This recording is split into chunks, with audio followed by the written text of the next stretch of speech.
Nongeye kubasuhuza abakunzi b'amasomo yanjye y'Igiswahili. Uyu munsi turakomeje n'isomo rishya. Isomo rya none tugiye kurera hamwe inshamake y'inkuru ngufi yitwa Mama wa Kambo. Mama wa Kambo ikaba ni inkuru ngufi yanditswe n'umwanditsi akaba n'umunyamakuru mpuzamahanga Alain Yusufu Mugenzi. Abakina nkuru dusanga muri iyi nkuru dusangamo Kibaya, dusangamo Upendo akaba mukase wa Kibaya, dusangamo Nyirabagenzi akaba nyina wa Kibaya, dusangamo Muzehe Munene wagiraga abagore batatu ariwe se wa Kibaya. Muzehe Munene akaba umugabo wa Nyirabagenzi, Upendo na Tunu. Dusangamo Kagabo na Gasunzu abana ba Upendo. Upendo akaba ariwe twabonye ko ari mukase wa Kibaya. Mwarimu nk'ibisanzwe ni Emmanuel Uwiringiyimana. Ugeze bwa mbere ntugenda ko subscribe, nukundi inkuru ngufi ntugenda ko like, hanyuma na comment ku isomo urakura muri iyi nkuru ngufi nayo ntugenda utayiduhaye.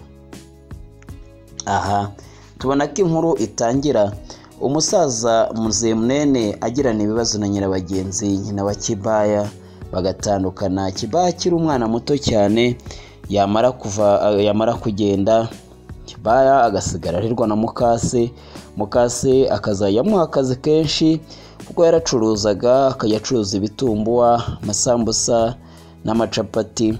Akamubwira ati rero Kibaya, fata aya macapati byose ubijyane kubigurisha kandi uze kuza byose bishize.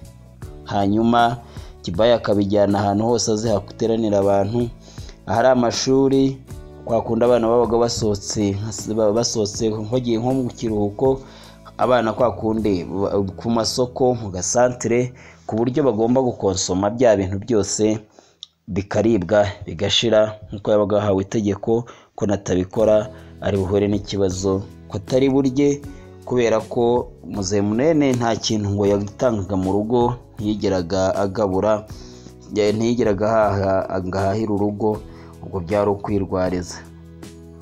Kibaya ubwo byari bimeze bityo, yari akiri umwana muto cyane, kuko mu nkuru bigaragara ko yari afite imyaka 8 ubwo se na nyina batandukanaga. Kibaya yari umwana kandi wigaga muri mashuri abanza, akaba umuhanga byahebuje, agakundwa cyane n'abarimu be bikomeye. Ariko kuvugwa mukase kubwo nyina yatandukanaga na se, Kibaya yese atangira ubuzima bubi bugoranye, atangira kujya yiga nabi, atangira kujya yiga rimwe na rimwe. Umunsi umwe Kibaya yaje kwirukanwa ko nta mafaranga yatanze ku ishuri, ise bamutumaho ababyeyi. Nyuma nyina amenya inkuru, ajya ku ishuri, ajya kureba ise wa Kibaya, amuha amafaranga ayajyana ku ishuri. Agejejeyo bamusobanurira yuko Kibaya natakiga neza, ko yiga rimwe na rimwe. Nyina wa Kibaya yaraje abikoza se, abikojeje se aramutuka cyane, aramutuka. Nyina wa Kibaya kivaho, Nyirabagenzi aragenda yegera umwana we, aramubwira ati mwana wanjye, ubuzima ubayemo ni ubuzima bugoye kandi bubabaje, ariko ihangane, uri umuntu w'umugabo, uzavamo umugabo ukomere. Mu buzima biragoye ariko ndabizi uri umwana uzavamo umugabo, kandi uzakomeza ushinyirize ukore cyane. Nyuma Upendo yakomeje kujya atoteza wa mwana, akajya amubuza kwiga. Mbere yo kujya kwiga akajya kubanza kumuha imirimo myinshi cyane, ndetse akanamusibya. Yava ku ishuri, abana ba Upendo aribo twabonye ko ari Gasunzu na Kagabo, bakajya bahabwa umwarimu bigisha muri cours du soir, mu masomo ya nimugoroba. Aho kugira ngo Kibaya nawe ahabwe ayo masomo, ahubwo yabaga ari guhabwa akazi gakomeye cyane, akazi kamuvuna, handi ari burangize kugakora agahita agwa agacuho akaryama nk'umuntu wapfuye. Byarakomeje, Kibaya agumaho, yewe no kwiga atangira gutsindwa, bigera mu wa 6 w'amashuri y'amashuri abanza Kibaya baratsinzwe cya leta kiramunaga. Kimaze kumunaga abavuye mu ishuri, hanyuma mukase ahita yirukana wa mukozi wamufashaga kubijyanye no gukora iyo migati. Hanyuma Kibaya ahabwa ka kazi kose akajya yirirwa ari we gukora ibyo ndetse akanabijya kubicuruza. Hashize iminsi Kibaya yaje guhura n'ikibazo, aza kurwara, arwara malariya. Arwaye malariya abura icyamujyana kwa muganga. Mukase aramureba aramwihorera. Umuntu wapangaga aho ngaho muri urwo rugo niwamugiriye impuhwe, aramufata amujyana kwa muganga. Amugejeje kwa muganga amwitaho. Kibaya aza gutora agatege. Kibaya yaje kuva kwa muganga, ageze mu rugo Mukase afata bya bintu byose yamuhaga arabitunganya, aramubwira ati akirajye gucuruza. Kibaya aranga ati ntabwo nzongera kugukorera, sinzongera kugukorera nk'umucakara wahangaha, ahubwo ngewe icyaba cyiza kugira ngo nk'umucakara mu bya data, dore maze gukura, maze kuba umugabo, wareka nkajya mpembwa ahubwo bikagira inzira, ngahembwa amafaranga n'ubundi nk'ay'umukozi, ukampa amafaranga hanyuma nkabasha kuba najya nanjye nkora ibyo nshatse, ariko ntari umukozi mu bya data, ntari umucakara mu bya data. Ibyo bintu byababaje Mukase ari we witwa Upendo, biramubabaza cyane.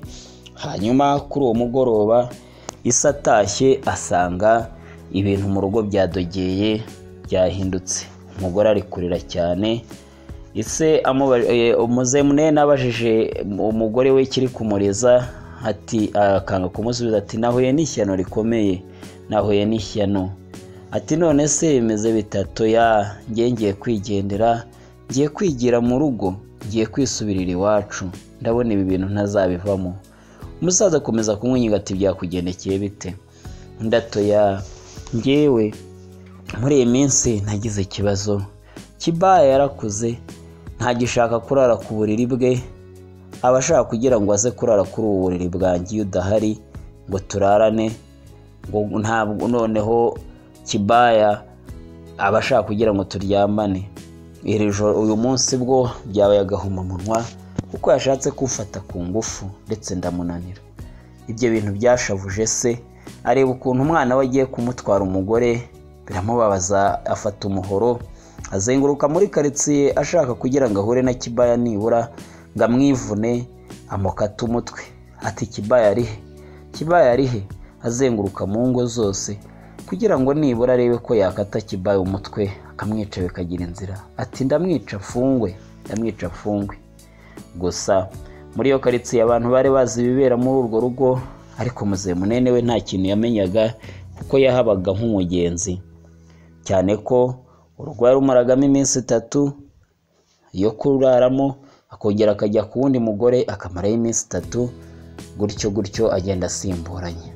Abantu rero b'abaturanyi, umuturanyi umwe wari umunyampuhwe abafashe Kibaya aramuhisha, we witwaga Muzemunene, Muzehe Sembabazi.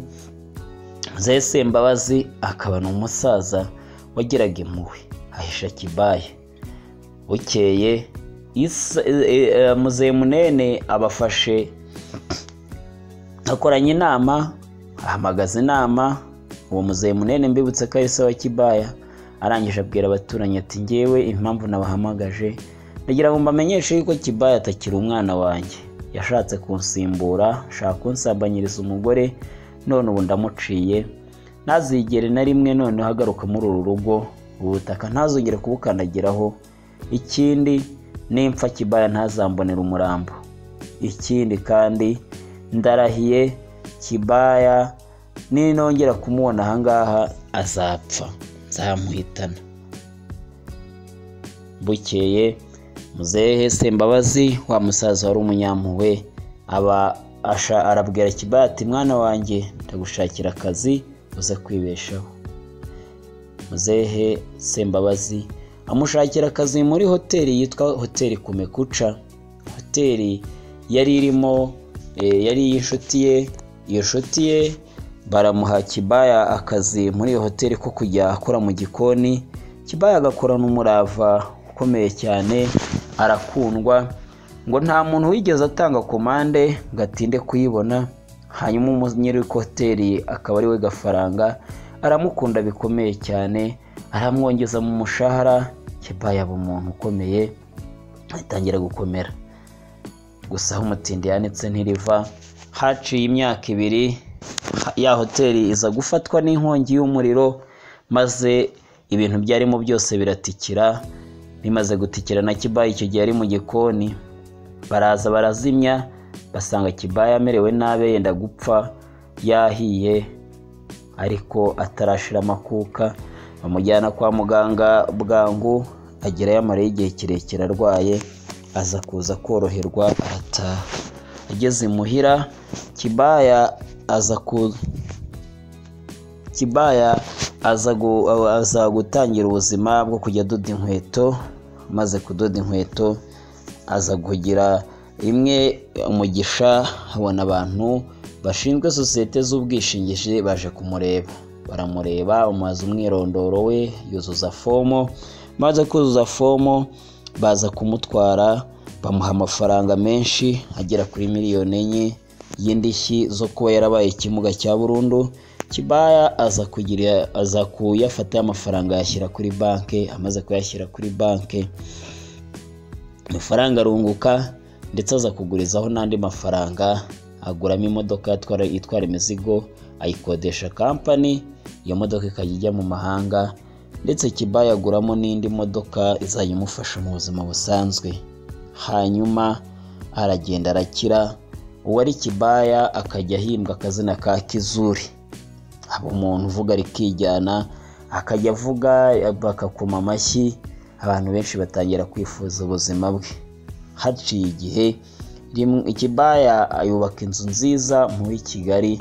Amaze kuyubaka aravuga ati ngiye gushaka umugore, ndashaka umufiyanse.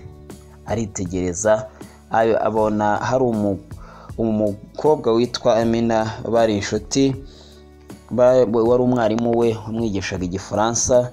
Aravuga ati Amina nzamugezaho iki gitekerezo.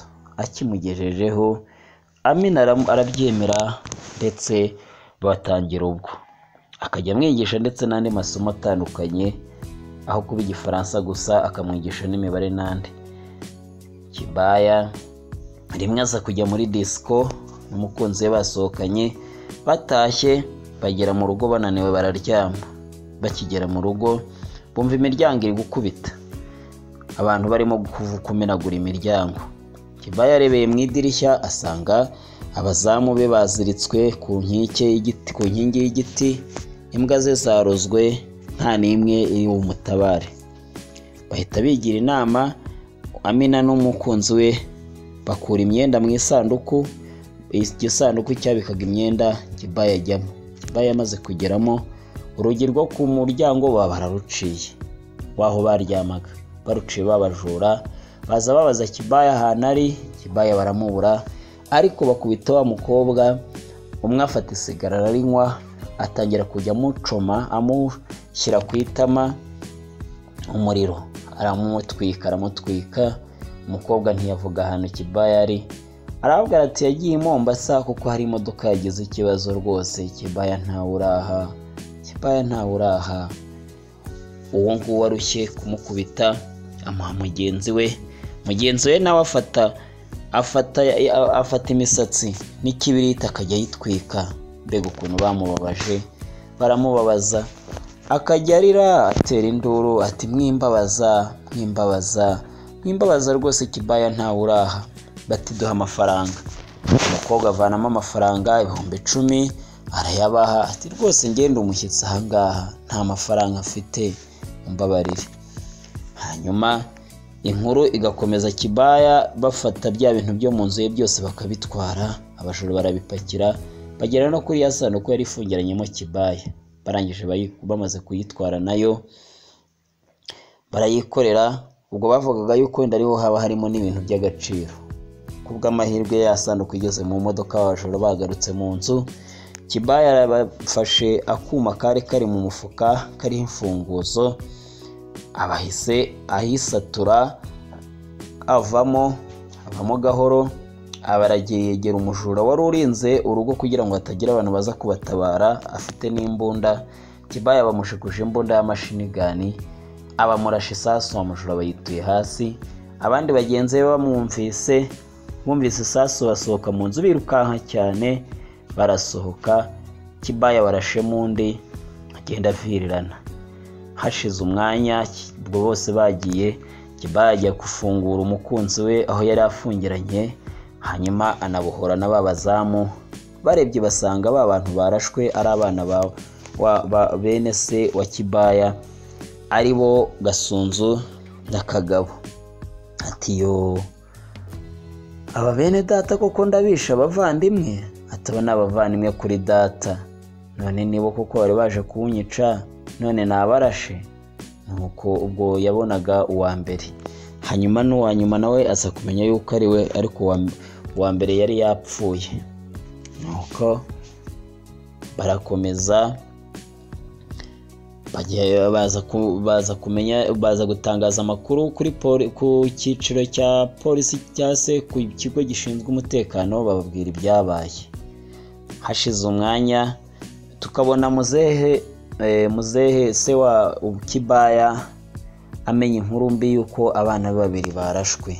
Arangije ajya kureba umugore we Upendo, kamubaze niba yamenye yuko abana be bapfuye babiri. Agezeyo asanga inzugi zirafunze, arasakuza cyane. Abaturanyi baraza, bahageze basanga inzugi zifunze, urugi rufunze, bararwica. Bagezemo basanga wa mugore nawe yimanitse, yamenye inkuru yabaye arimanika. Ariko mbere yo kwimanika basanga ibaruwa yanditse. Bamaze kuhasanga ibaruwa yanditsemo yanditsemo gusaba imbabazi Kibaya. Upendo asaba imbabazi Kibaya avuga ati mwana wanjye, twagukoreye ibintu bibi kuva ukiri muto, yaba njyewe ndetse n'abana banjye twigiye tugukunda, none dore birangiye twese dupfuye. Ubu rwose ngusabye imbabazi, ni ukuri umbabarire, kandi nsabye imbabazi n'abana banjye kubera ko tutakubereye abavandimwe, kandi ngo nanjye nkubere umubyeyi mwiza. Wihangane ugire impuhwe, hanyuma utubabarire, kandi nibwo twagukoreye ibintu bibi natwe birangiye nabi.